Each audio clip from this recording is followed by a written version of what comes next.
Hi guys! For today's video, atong tubagon ang mga nakalain-laing mga pangutana sa mga ginikanan bahin sa asynchronous na klase.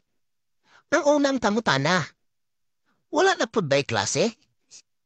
Ang tubag, naay klase, pero asynchronous lang.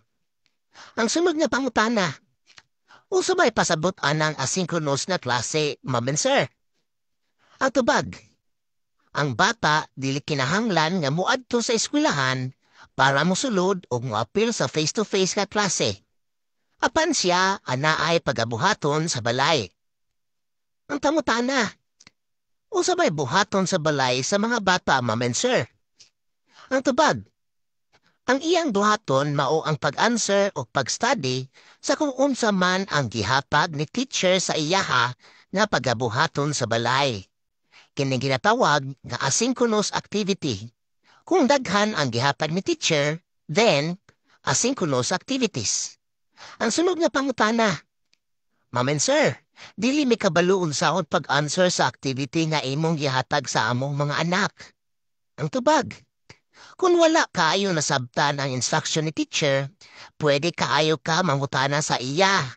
Pwede nimo siya tawagan or i-text. Pwede pud ka mo message sa messenger.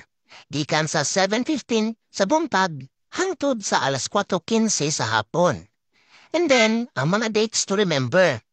April 29 to 30, 2024, asynchronous class.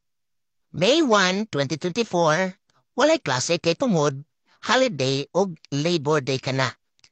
May 2 to 3, 2024, face-to-face classes na.